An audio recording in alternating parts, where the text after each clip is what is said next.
right, welcome to our conference call, the Alert Program and Car and Bus Rides. I'm joined today by my colleague, Carla Cay Williams. Welcome, Carla. Hey, everyone. And many of you have already had the pleasure of hearing Carla Cay speak in person. We are fortunate that she does our one-day courses and our international courses. She is fresh off the plane from Canada and had a couple of speaking days in a row, so she said, forgive her if her voice is slightly froggy, and I have no excuse. I had a good time in Chicago, of course, and now we're back at it, but I've had time, so that's just the way it is. But when we were looking at doing the call today, I know many of you saw the ad that said we're going to put the pedal to the metal as we consider supporting children's and adults' engines when they're riding or driving in the car or on the bus. So we're going to start off with a little sound clip, kind of set the tone here for us about that. And what you'll know is Rafi's job is totally not in jeopardy as we try to do this. Round and round, the wheels on the bus go round and round all the town. We use our fidgets, yes we do, yes we do, yes we do.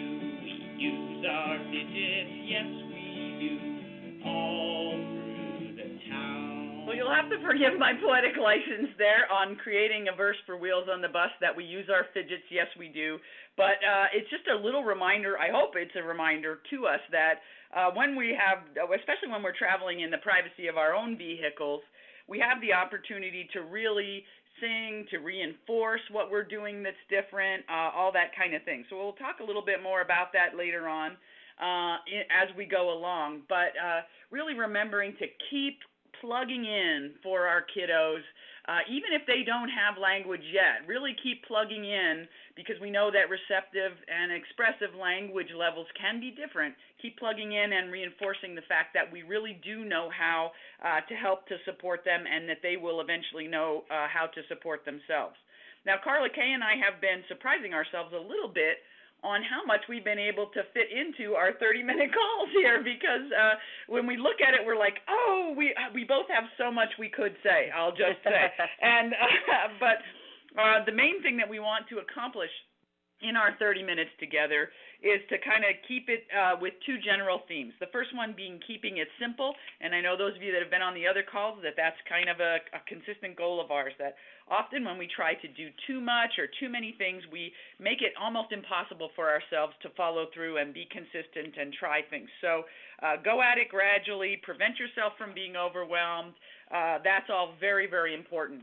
And then the second area of emphasis for us is that we want to set our clients and family members up for success. That's a huge belief that we have. We know, and many of you know that are on the call, know how important that is and how well we really can do that when we look at and consider sensory motor suggestions and strategies and the challenges that the folks that we're talking about here might face.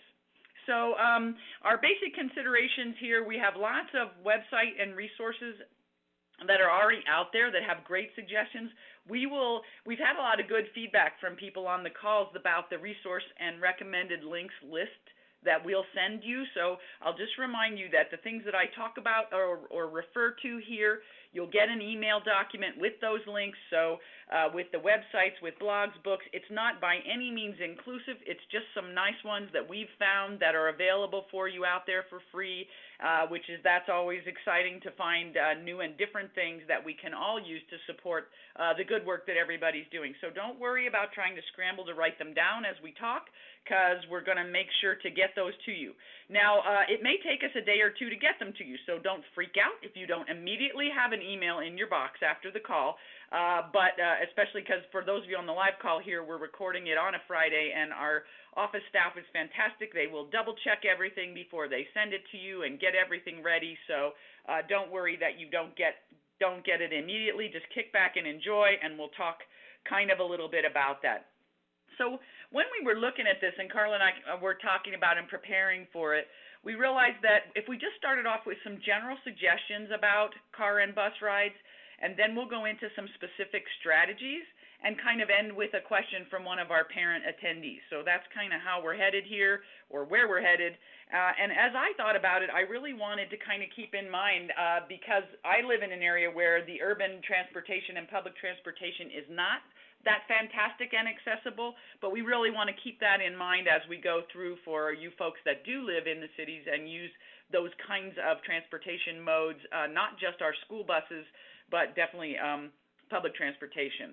But for those of you that do your own individual transportation, I wanted to say that one of the resources that I considered a huge, great find, Carla and I were looking at it right before we started the call here, is a whole booklet that was done by Jocelyn Taylor, who is a speech and language pathologist and also an autism specialist. It's basically an education booklet for training transportation staff. It's really thorough. It's worth taking a look at. And we'll send you the link to it. It's actually posted up at the Florida APT at florida.org workshop. So basically it was a conference presentation for a workshop down in Florida. But the purpose of their guide is to answer 5 key questions, which I thought was, and they do a wonderful job with it. They talk about why do children with autism have difficulties riding the school bus, and of course those of you listening, this isn't specific to autism. We know plenty of our little kiddos who are not on the autism spectrum that have lots of challenges with riding the school bus, so we can certainly generalize and expand the information that they've included.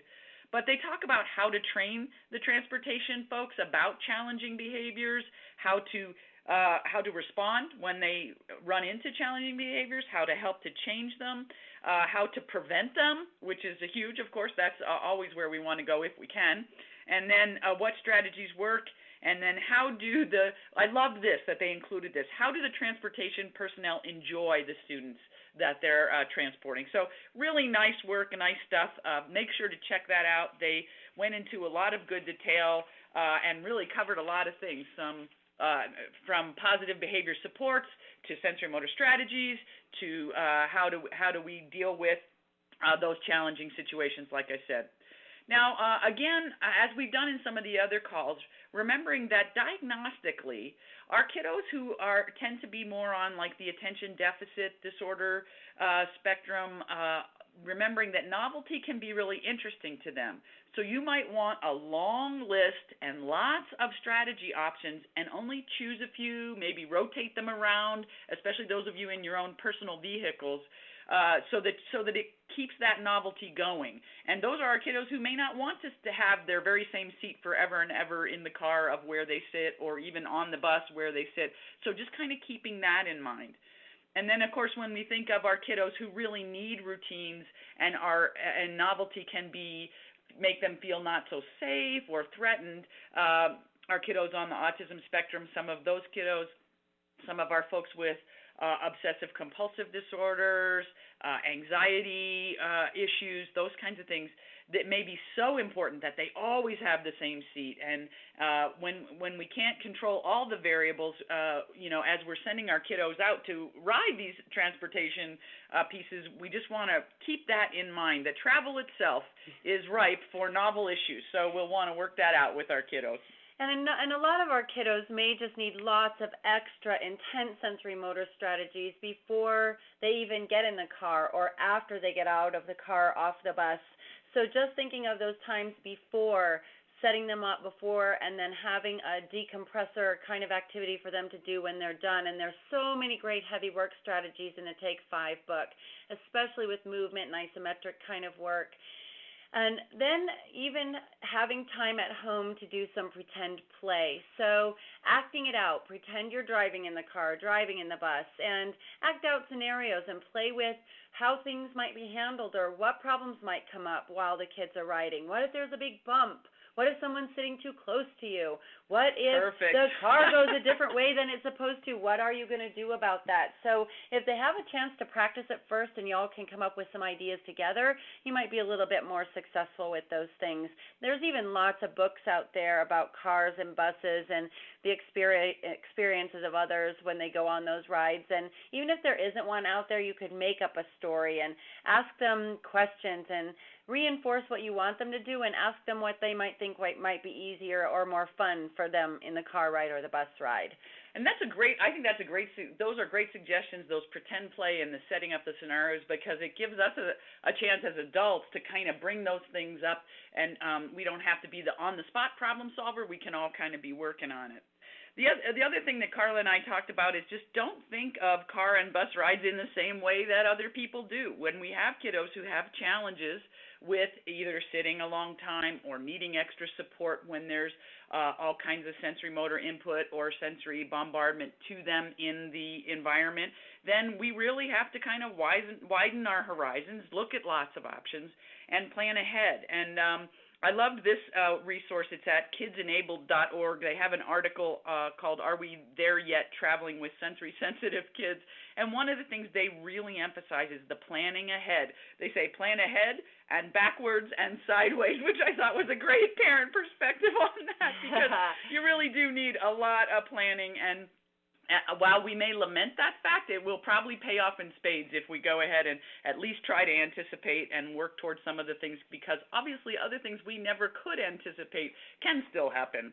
I was lucky enough that in my first job in the Albuquerque Public Schools, I worked on a team with speech, OT, PT, adaptive physical educators and teachers, and we did a swimming group.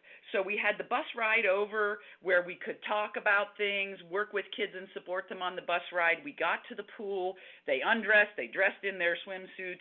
We did the physical activities and the games in the pool. We came back in, we dressed, we did hair, we rode back to school. We had time on the bus to reinforce. It was a fabulous team effort. I didn't even realize at the time how lucky I was in that, because it was real life. We could see the challenges that were going on. We had time to know each other's goals. We had time to talk. We could all see what was going on. I learned so much and had such a good experience with that, and I just didn't know how good I had it till it was gone, because we had an administrator who was able to listen to us as a staff, and then we had a great staff that could cooperate. So imagine that could actually really happen in real life. But one of the things I wanted to mention too here is just kind of thinking about having a menu of strategies for our kiddos, whether that's a visual cue menu or written things that they have in the car or when you get on the bus, so they know they have it. Here is a solid confirmation that there are things I can do. Then in our urban settings, looking for opportunities, again, to do that heavy work around the limitations that you face. Can you do heavy work on the bench while you're waiting, or on the curb? I'm not talking about the curb that goes down to the street. I'm talking about the curb between the sidewalk and maybe other buildings or whatever, making sure we get that heavy work in there. And that if it's a route that's common, and definitely for our school system kiddos, it often is, that you're able to create some relationship with your bus driver.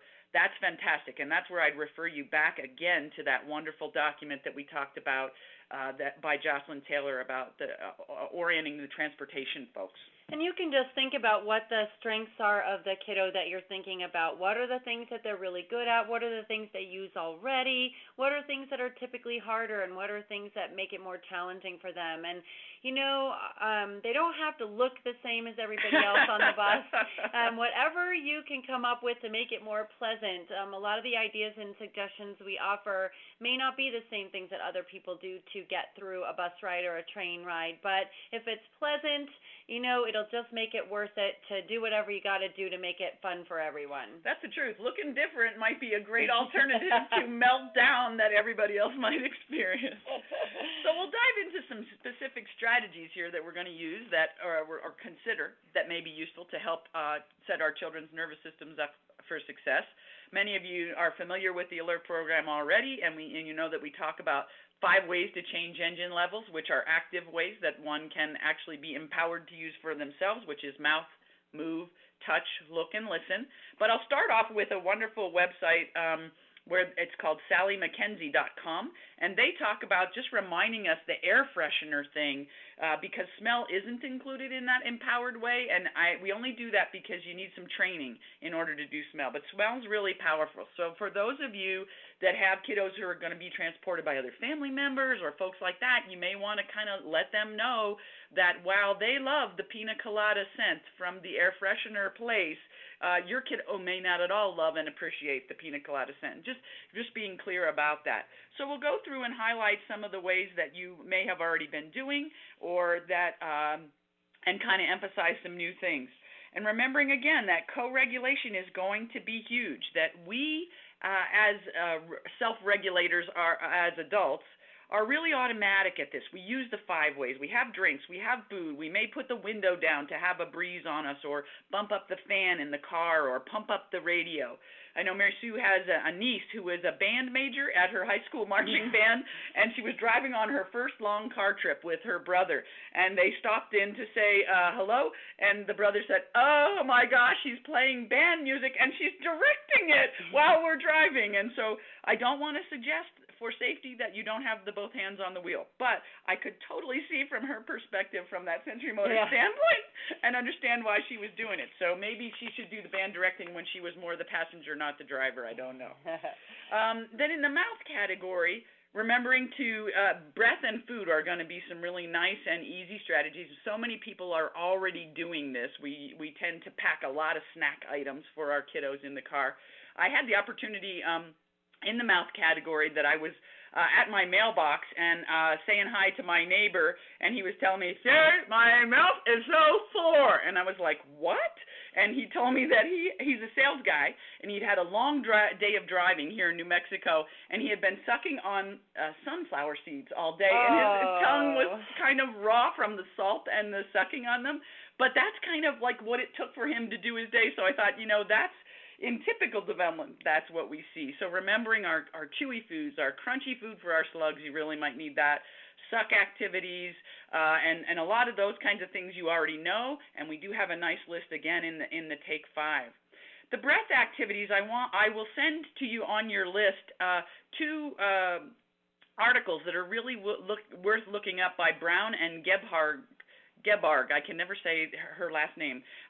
But anyway, they've done lots of breath studies on how to do equal breath patterns, so equal amounts of seconds of inhale and exhale, and that's the important part, that they're equal. Usually we think, we want to take nice deep breath in and big long exhale out, but they found a lot of great neurological results. They did all kinds of great measurements on folks in lots of different diagnostic categories, but found really good neurological contributions to the calm state of alertness that they found when you did that equal pattern of breath for your inhale and your exhale. That's on our research list on our website, but I'll send it to you on this listing here too.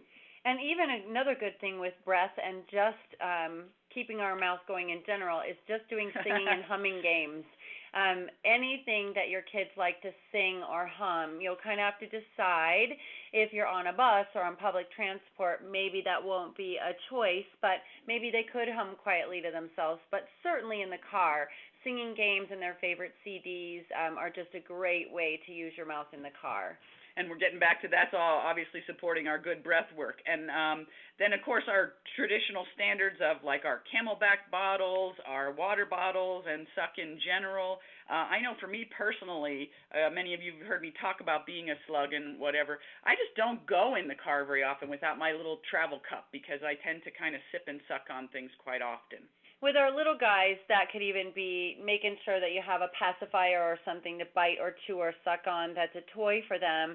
But then there's also great whistles out there that don't make any noises but have lots of breath to make them work. And in the car or on a bus, the sound of a quiet whistle is a really good idea. And then in the move category, because movement's restricted and you're not able, because of safety precautions, we didn't have quite the great car seat set up when I was younger, which dates me, I know, but now we have great booster seats and car seats that do help safety. So we'll want to look at if we need to beef up some strategies in the other 4 categories of mouth and look and listen. Oh, that did not quite work out exactly the way I thought. I'm missing one there. Touch. Oh, okay, mouth, touch, look, and listen, since we're kind of limited on our move. My brother, who has Down syndrome, when he was little, and we didn't have quite the great car seats that supported posture so much and were strapped in quite so close, he used to yell in the car, "No bumpies!" like when we would hit a bump or make a big turn. And remembering that it really is hard on our kiddos who don't have great postural control or support when they have that unexpected movement. Even stomping and adjusting before or after you get in the car, like stomping and getting ready before you get in, and then as soon as you get out of the car, doing some big stomping and adjusting to not moving can sometimes organize kids after they've had a long bus ride or car ride. And just getting creative. Do a Simon Says wiggling game in the little bit of wiggling you can do in your safety seats if you're young and need to be in a seat. And then as we get older, we certainly could beef that up. And I know many of you take long trips. You're already planning for lots of rest stops. And so it kind of goes along with what the engine program teaches about periods of movement followed by periods of sitting. So you can set up the break routines even before you go. The routine doesn't have to stay the same. Maybe you put a whole bunch of ideas in a cup before you go, and every time you take a break, it's a different thing. They can draw an activity out of the cup, and everybody does it all together. You can play tag on break 1, stretches on break 2, jog in place on break 3, whatever it is that you think of. And even the kids would have a fun time maybe putting some ideas in the cup so that you would never know what you're going to pull out for your break on your travel. Awesome, because for our novelty kids especially, that's going to be a good one. In the touch category, of course, we already probably do this. Many of you parents feel you're packing for 3 days to drive for 20 minutes. But weighted items, Beanie Babies, stuffed animals, all that kind of stuff. Just my little nephew, who is 3 and a half, when things get funny or he's having a particularly delicate moment in terms of his self-regulation, just stuffing all his things around him. We did one time where we had so many Beanie Babies and blankies on him that it looked like a human Where's Waldo picture, you know? For those of you who get to do public transportation and want to think about other places besides just the car, if you have a backpack or something that's bigger that the child is holding on to, you can teach them to create their own space by putting their backpack on backwards so that it's sitting on their lap.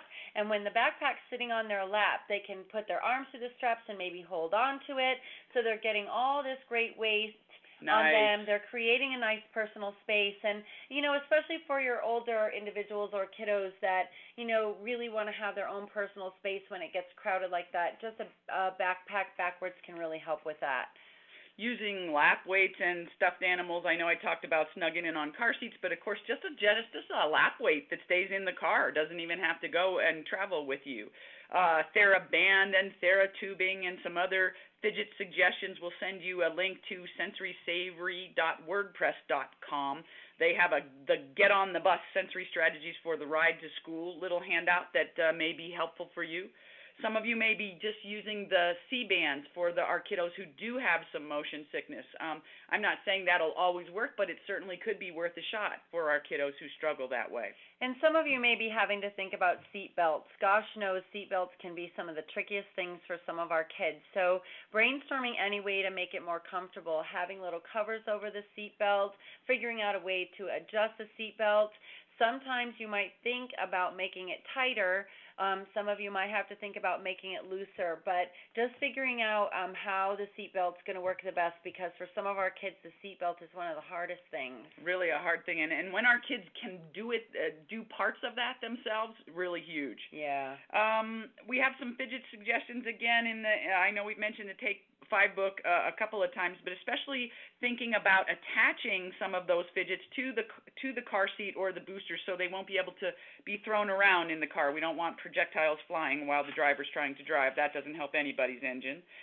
There's another resource where parents on autismspeaks.org, where Ann Schlosser did a whole book basically of traveling with kiddos, but one of the sections was called Blissful Car Rides with Children, with just the name kind of promotes what we might be looking for.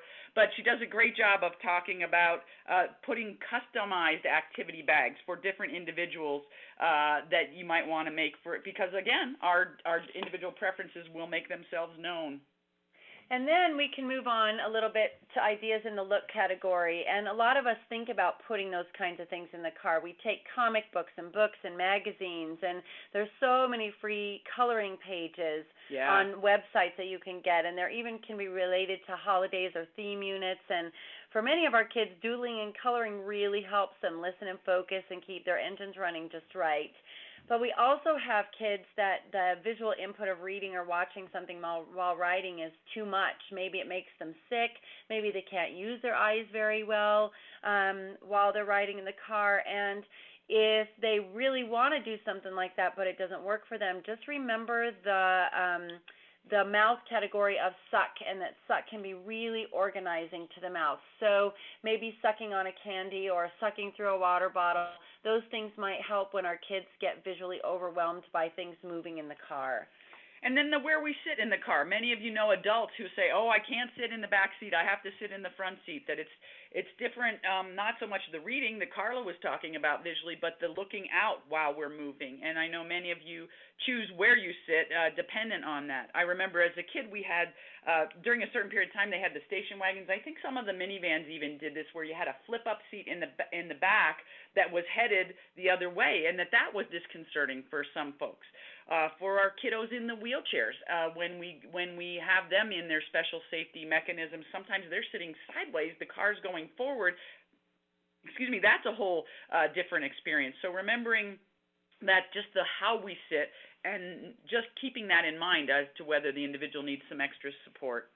All the alphabet games and counting and colors and types of car kind of games. We'll send you a resource for nsptforkids.com, where they have 5 speech and language activities that you can do in the car real easily. Of course, smartphones and iPads, especially our little ones, really like to look at videos of themselves. So let's make some good videos of them in a good place and have that be a possible thing that they can watch.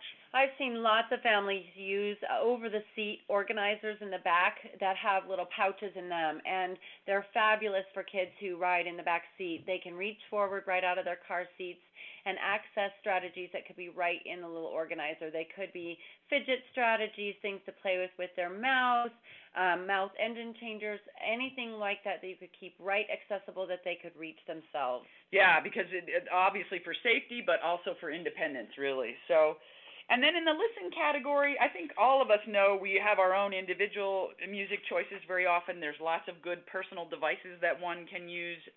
Many of you thinking about, do you do talk radio? Do you songs that pump you up? Do you listen to the radio at all? What works for you? We have a fun one that I think is fun anyway sometimes for siblings. If you can trust your participants in the car to stay seated and handle it, there's a fun thumb wrestling song on the alert program CD. Having quiet, so our kiddos who can tolerate wearing headphones or earplugs or that kind of thing and being plugged into their own device. And remembering that not just about what's going on, but that there might be some response from some of our kiddos to the noise of the vehicle itself. And then I'll remind us, because I did such a silly rendition of the Wheels on the Bus song, that singing our way through some of those transitions, putting the words on what we know to be positive, really can be helpful. It's not that I just was dying to give you a clip of me singing Wheels on the Bus. So hopefully that kind of helps us in the listen category. Now we're going to move on to a question that we had from a parent. She said, school has started and we're all getting used to getting in the car with a sometimes crying and screaming baby in the back seat. Luckily, so far, the other kids have been really eager to help her calm down, but I'm sure that after a long day at school, one of these days, one of them might snap. Do you have any suggestions? And Carla's laugh kind of says it all, doesn't we? We've all heard these stories, and so first of all, I'll say good on you that you can see that there's a potential for problem here and that you're thinking about it before the problem actually has totally happened and any kind of meltdown has occurred. So again, kind of looking at if our kiddos can use some headphones or things. But one of the things Carla was saying, is there a way in that scenario where safely one person can be in the car with the baby, seeing about getting her regulated and calmed down, while the other folks, the other kiddos are outside maybe just doing some heavy work, some jumping jacks, some big movement, something like that. Now, if there's only one adult, or if that's not a manageable situation, or you're in a parking lot, obviously that may not be great advice. But that would be kind of our first thought, is divide and conquer to get it into a reasonable place, and then mesh the group if it's at all possible. And I know that may be, kind of reaching for the stars on the idealism there, but if that's possible, that may be a good bet. If your kiddos like to sing something soft or slow or something that they know, could really have a great co-regulation effect on your other little one there. And then I think we talked about a lot of good suggestions here already, but looking at, could you do some of the play acting or the problem solving about that when everybody's engines are just right at home, and kind of act it out and pretend, oh, so-and-so was really having a bad moment and the baby's screaming and you've had a hard day at school and da-da-da, and not forgetting our mouth strategies, our gum, our snack possibilities for our kiddos, because not only are we changing from the mouth strategy, but we're actually, when we eat, when we make our own noise, sing, hum, whatever, it actually changes the way we hear things. So that can really be helpful for lots of our kiddos.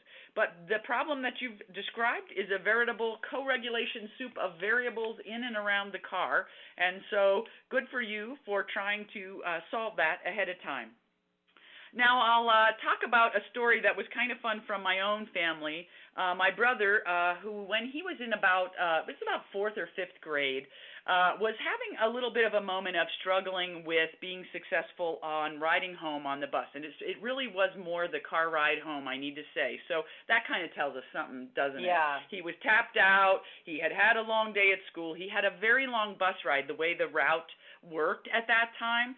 So the whole team decided, let's have clear rules. The rules are going to be he needs to stay in his seat for the whole trip, and he needs to not use bad words. That had become a little bit of a problem here. I'm sure none of you have ever had that experience with another family member for yourselves. But so if he did that, and they had a little chart, and if he did those 2 rules, and the bus driver and assistant would tell the family when he got off the bus as he came home, and he had a sticker chart, and if we got 5 days in a row, so the whole week, if he was able to do those 2 things on the way home, then we had a friend of the family who had a small motor scooter, and he could call that person and say he had a good week and get to ride on the motor scooter, which at that time, when you're a 4th or 5th grade kind of person, this is like way cool. It was just a pretty low-end motorcycle in terms of power, but helmets were required, safety was done, and so that was the reward. And this was like he worked his guts out to do this. That was the top-down part. And then our job was the bottom-up part. So everybody involved knew, how do we set him up before he gets on the bus to come home? What were they going to do? How did they do it? All that kind of thing. So remembering that there's lots of hope in terms of working together and everybody being involved in knowing what we're going to do. We hope that this call has helped you fill her up in terms of feeling supported for the good, important work that you're doing. And we certainly talked about our 2 themes today of keeping it simple and setting folks up for success so that we run into as few problems as possible. Remember that we have a little common sense disclaimer that you'll receive on your email. Remember that if something that we've said here doesn't be a fit, isn't a match for you, you don't understand it, then trust your judgment. Don't do it. When in doubt, check it out, because we all deserve help in supporting the folks that we have. Thanks so much. Bye-bye. Thanks for stopping by.